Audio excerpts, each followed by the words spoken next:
ఇంకపోతే local issue ఇక్కడ ప్రస్తావన చేయాలి. నిన్ను కూడా నేను ఒక బహిరంగ సభలో చెప్పా, ఇక్కడ నేను శాసనసభ్యుడిగాను, అదేవిధంగా డాక్టర్ అనిల్ పార్లమెంటు సభ్యుడిగాను పోటీ చేయబోతున్నాం. జగన్మోహన్ రెడ్డి గారి ఆదేశాల మేరకు మా మీద పోటీ చేస్తున్న వారు ఎవరో తెలుసా మీకు?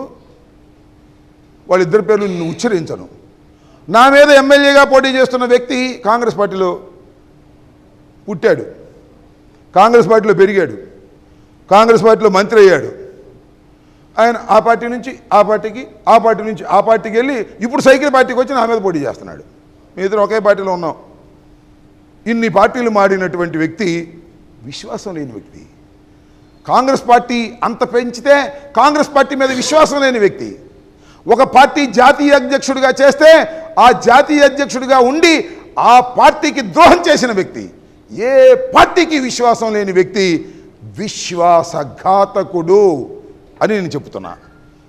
మరి అనిల్ గారి మీద పోటీ చేసే వ్యక్తి మా పార్టీలోనే పుట్టాడు. వాడి కుటుంబం అంతా చాలా సందర్భాల్లో పార్లమెంట్కి వెళ్ళాలని ప్రయత్నం చేశారు. అంతకుముందు మీకు గుర్తుండే ఉంటుంది. పోటీ చేస్తే సైకిల్ ఎక్కాడు మళ్ళా. అంటే విశ్వాసఘాతకుడా కాదా చెప్పని అడుగుతా ఉన్నా. నా మీద పోటీ చేస్తున్నటువంటి ఆ వ్యక్తి పార్టీలు మారిన వ్యక్తి, అనిల్ గారి మీద పోటీ చేస్తున్న వ్యక్తి పార్టీలు మారిన వ్యక్తి. అక్కడ కాంగ్రెస్ని బీజేపీని మోసం చేసిన విశ్వాసఘాతకుడు, ఇక్కడ వైఎస్ఆర్ కాంగ్రెస్ పార్టీని మోసం చేసిన విశ్వాసఘాతకుడు. ఈ ఇద్దరు విశ్వాసఘాతకుల మీద పోటీ చేస్తున్నది నేను, అనిల్. మేము ఎలాంటి వాళ్ళం చెప్పండి, ఆలోచన చేయమని మనం చేస్తున్నాం. కాంగ్రెస్ పార్టీలో ఉన్నాం. కాంగ్రెస్ పార్టీలో ఉన్నా కూడా నేను డాక్టర్ వైఎస్ రాజశేఖర రెడ్డి శిష్యుడిగానే ఉన్నా. ఆయన అడుగు జాడల్లోనే నడిచా. ఆయన మరణించిన తర్వాత జగన్మోహన్ రెడ్డి ముఖ్యమంత్రి అవుతాడో కాదో, పార్టీ బతుకుతుందో లేదో తెలియని రోజును కూడా ఆయన వెంట నడిచా. అలాంటి విశ్వాస పాత్రుడండి నేను అలాంటి విశ్వాస పాత్రుడి మీద ఒక విశ్వాసఘాతకుడు పోటీ చేస్తున్నాడు. అంతేకాదు అనిల్ కాంగ్రెస్ పార్టీలో ఉన్నాడు, ఓటమి పాలయ్యాడు కాంగ్రెస్ పార్టీలో. జగన్మోహన్ రెడ్డి గారు పార్టీ పెట్టినప్పుడు జగన్మోహన్ రెడ్డి గారి వెంట నడిచాడు. 2 సార్లు శాసనసభ్యుడిగా గెలిచాడు. మళ్ళా శాసనసభ్యుడు కావాలని ఉవ్విళ్ళూరాడు, ఆశపడ్డాడు. లేదు అనిల్, నువ్వు నెల్లూరులో కాదు, ఇక్కడ బీసీ అభ్యర్థి కావాలి, నువ్వు రా అని అంటే వచ్చి ఇక్కడ పోటీ చేస్తున్నాడు. విశ్వాసవంతుడు, విశ్వాసపాత్రుడు. అతనేమో విశ్వాసఘాతుకం చేసి ఆ పార్టీకి మారిన వ్యక్తి. మేమిద్దరం విశ్వాసపాత్రులం. మా మీద పోటీ చేస్తున్న వారు విశ్వాసఘాతకులు. అందుకే ప్రజలకు పిలుపునిస్తున్నా, ఓటరు మహాశైలను ప్రార్థిస్తున్నా, వేడుకుంటున్నా, విశ్వాస పాత్రులకు అండగా నిలవండి. విశ్వాసఘాతకుల్ని తరిమి తరిమి నరసరావుపేట నియోజకవర్గం నుంచి, సత్తెనపల్లి నుంచి పంపించండి అని ఈ సందర్భంగా నేను వారిని సవినయంగా కోరుకుంటున్నాను. ఇది వాస్తవం. ఈ వాస్తవాన్ని కాదనగలిగిన శక్తి ఆ ఇద్దరిలో ఎవరికి లేదు. ఆ 2 పార్టీలకు కూడా అంతకంటే లేదు. వాళ్ళిద్దరు పోటీ చేస్తున్న పార్టీకి కూడా అది లేదని మనవి చేస్తున్న విశ్వాసఘాతకులతోనే నిర్మించబడినటువంటి రాజకీయ పార్టీ అది. ఎన్టీ రామారావుని మోసం చేసినటువంటి విశ్వాసఘాతకుడు చంద్రబాబు నాయుడు గారు. అలాంటి పార్టీలో విశ్వాసపాత్రులకు తావుండదు. అంతా విశ్వాసఘాతకులే. విశ్వాసఘాతకుల ముఠా తెలుగుదేశం అని ఈ సందర్భంగా నేను మనవి చేస్తున్నాను. ప్రజలు అర్థం చేసుకోవాలని మనవి చేస్తున్నాను. మరి ముఖ్యంగా నరసరావుపేట పార్లమెంటు నియోజకవర్గ ప్రజలు అర్థం చేసుకోవాలి. సత్తెనపల్లి నియోజకవర్గ ప్రజలు అర్థం చేసుకోవాలి. ఇది సత్తెనపల్లి నియోజకవర్గం వావిలాల గోపాలకృష్ణయ్య గారి లాంటి గొప్ప వ్యక్తులు రిప్రజెంట్ చేసినటువంటి నియోజకవర్గం అని ఈ సందర్భంగా నేను గుర్తు చేస్తూ ప్రజలందరూ కూడా ఆలోచించమని మీ ద్వారా వారిని కోరుకుంటున్నాను.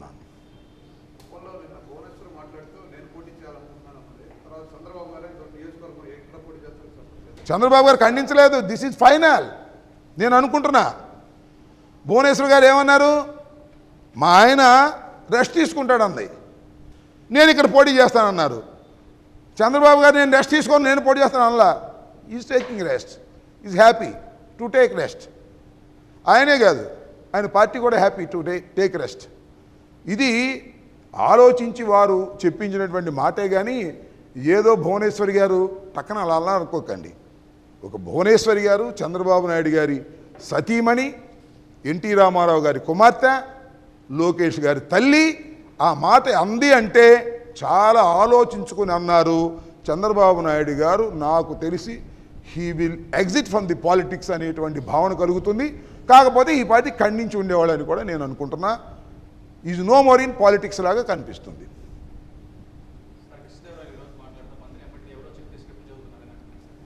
అసలు ఎవరో చెప్తే చెప్పే అలవాటు నాకు లేదు.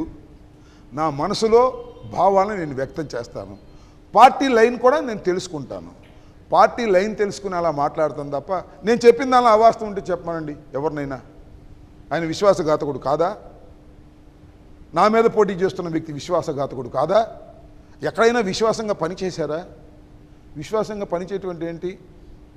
నీకు పదవి లేదు అన్నా కూడా ఉండాలి, అది విశ్వాసం. నీకు పదవి లేదంటే పారిపోతానంటే హౌ? ఎలా రాజకీయ పక్షాలని, ఎలా రాజకీయ పార్టీలని మేనేజ్ చేయగలుగుతారు నాయకులని అడుగుతా ఉన్నా. ఒక్కో సందర్భంలో 4 రోజులు ఆగమంటారు, ఒక్కో సందర్భంలో ఇక్కడ కాదు అక్కడ పోటీ చేయమంటారు, ఒక్కోసారి ఈ టర్మ్ ఆగమంటారు, లేదు ఇక్కడ కాదు అక్కడ పోటీ చేయమంటారు. ఇది పార్టీ యొక్క నిర్ణయం. పార్టీ నిర్ణయానికి కట్టుబడుకోకుండా తన నిర్ణయాలకు పార్టీని వాడుకోవాలని ప్రయత్నం చేసేవారు విశ్వాసఘాతకులని అంటాను. ఇదే నిర్వచనం నేను భావిస్తున్నాను రాజకీయాల్లో ప్రస్తుతం. ఇది కాదంటే చెప్పమనండి.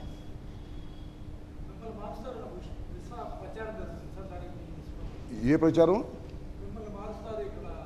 అది అన్నావా, మిమ్మల్ని మారుస్తారని విష ప్రచారం అన్నావు కదా, అర్థమైపోయింది కదా, అది విష ప్రచారం. సింపుల్. రాజకీయాల్లో అనేక ప్రచారాలు జరుగుతూ ఉంటాయి. నాకు కూడా ఇష్టమే, అనేక ప్రచారాలు జరుగుతుండాలి. నేను చెప్పాను కదా మీకు, చాలా సందర్భాల్లో చెప్పా, మళ్ళా చెప్తున్నా, దయచేసి అండర్లైన్ చేసుకోండి. Either negative or positive. అమృత ప్రచారం కానీ విష ప్రచారం కానీ ఏ ప్రచారమైనా జరుగుతూ ఉండాల్సిందే. Either positive or negative, always on the screen. Screen మీద నా మీద చర్చ జరుగుతూనే ఉంటుంది. రాంబాబు గారిని తిట్టేవాళ్ళు ఉంటారు, పొగిడేవాళ్ళు ఉంటారు, విషం కక్కేవాళ్ళు ఉంటారు, అమృతం జల్లేవాళ్ళు ఉంటారు. ఇదంతా సహజం. ఎప్పుడు కూడా యాక్టివ్గా ఉండేటటువంటి పొలిటీషియన్ని కొరకరాని కొయ్యిగా అనిపిస్తాను కొందరికి, అందుకని కొరకడానికి ప్రయత్నం చేస్తారు. వాళ్ళు కొరకపోతే ఎవరి చేత కొరికించాలని ప్రయత్నం చేస్తారు. ఎవరి చేత కొరికించడానికి ప్రయత్నం చేయకపోతే దుష్ప్రచారం చేయాలనుకుంటారు. దుష్ప్రచారం కొరకపోతే విషప్రచారం చేయాలనుకుంటారు. విష ప్రచారాలకి, దుష్ట ప్రచారాలకి భయపడేటటువంటి తత్వం కలిగిన రాజకీయవేత్తను కాదు. ఇవన్నీ చూసి 66 సంవత్సరాలు నిండిన వాడిని నేను. 30 సంవత్సరాలకి ప్రత్యక్ష రాజకీయాల్లోకి వచ్చిన వాడిని. అంటే ఎంత? చంద్రబాబు అంత కాకపోయినా 36 సంవత్సరాలు రాజకీయాల్లో బ్రతికిన వాడిని. కింద పడ్డాను, మీద పడ్డాను, ఓడిపోయాను, గెలిచాను, అంతే తప్ప రాజశేఖర రెడ్డిని మాత్రం వదలలేదు. అది గుర్తుపెట్టుకోమని మనం చేస్తున్నా. డే 1 రాజశేఖర రెడ్డి వెంట ఉన్నాను. చచ్చేంత వరకు రాజశేఖర రెడ్డి గారు చనిపోయినా ఆయన కుటుంబం వెంట ఉంటాను. అది నా కమిట్మెంట్, అది నా విశ్వాసం. అందుకే నన్ను నేను విశ్వాసపాత్రుడిగా చిత్రీకరించుకుంటున్నాను. కాదని చెప్పమనండి.